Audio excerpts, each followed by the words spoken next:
कहीं विवाद तो कहीं पुराना इतिहास।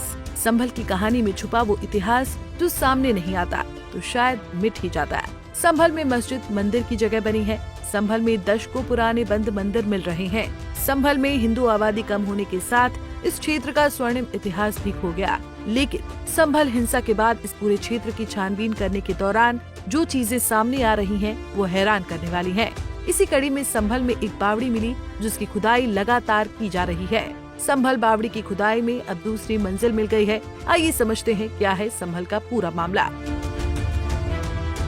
दरअसल संभल की बावड़ी में 11वें दिन भी खुदाई जारी है। इस दौरान संभल बावड़ी की दूसरी मंजिल का दरवाजा नजर आया है। इससे पहले संभल बावड़ी में पहला दरवाजा नजर आया था, जिसमें मलबा हटाए जाने के बाद सीढ़ियां नजर आ रही थी। ऐसे में सवाल उठ रहा है कि आखिर चंदौसी इलाके में स्थित ये राजा की बावड़ी कितने मंजिला है। कुछ जानकार इस बावड़ी का 3 मंजिला होने का दावा कर रहे हैं, लेकिन इस बावड़ी की खुदाई जारी है।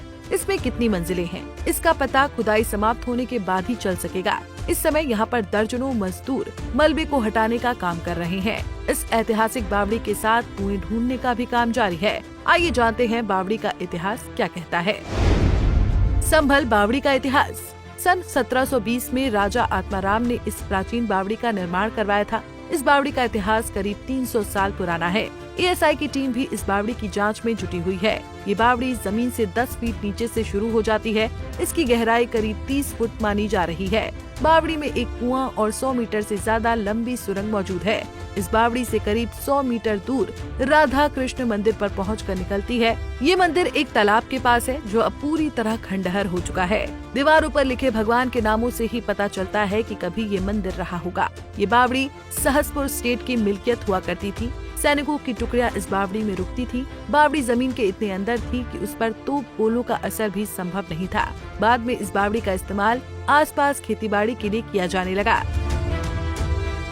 बता दें, संभल में छानबीन का काम शाही मस्जिद में किए सर्वे के दौरान हुई हिंसा के बाद शुरू हुई और उपद्रवियों की खोजबीन की जाने लगी तो बिजली चोरी का खुलासा हो गया। इस विवाद के बाद यहाँ पर कई मंदिर मिले जो लंबे समय से बंद थे।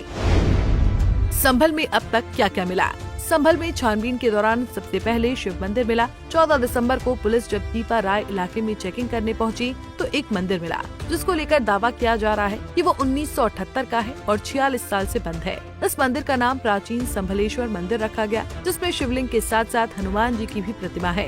इसके साथ 15 दिसंबर से मंदिर खोला गया और पूजा अर्चना शुरू हुई। इसके बाद कुएं के मिलने की जानकारी सामने आई और उसकी खुदाई कराई गई। इस बीच संभल के मुस्लिम बाहुल्य सराय तरीन इलाके में राधा कृष्ण का मंदिर मिला। मंदिर मिलने के बाद संभल में एएसआई ने प्राचीन कार्तिकेय मंदिर की कार्बन डेंटिंग की। इस दौरान एएसआई ने 5 तीर्थ स्थल और 19 प्राचीन कूपों का निरीक्षण किया। 5 तीर्थ स्थलों में भद्रकाश्रम, स्वगर्ग दीप, चक्रपाणी, प्राचीन तीर्थ शमशान मंदिर शामिल था। बहरहाल संभल में हिंदू संस्कृति की धरोहरों का इतिहास उजागर हो रहा है। ये क्षेत्र कभी हिंदू बाहुल्य रहा होगा। इस क्षेत्र में हिंदू मुस्लिम दंगों का भी एक पुराना इतिहास, करीब 50 वर्षों के इतिहास में इस क्षेत्र में हिंदू आबादी नहीं के बराबर रह गई है। इसके बाद हिंदू धरोहरों को समाप्त करने की कोशिशें की गयी। संभल की बावड़ी में अभी खुदाई जारी है। आने वाले दिनों में संभल की बावड़ी कितने राज उगलती है, ये आने वाले दिनों में पता चलेगा। देश और दुनिया की बड़ी खबरों के लिए देखते रहिए पंजाब केसरी टीवी। हमसे जुड़े रहने के लिए हमारे YouTube चैनल को सब्सक्राइब करें और नई वीडियो की नोटिफिकेशन के लिए बेल आइकॉन को दबाएं।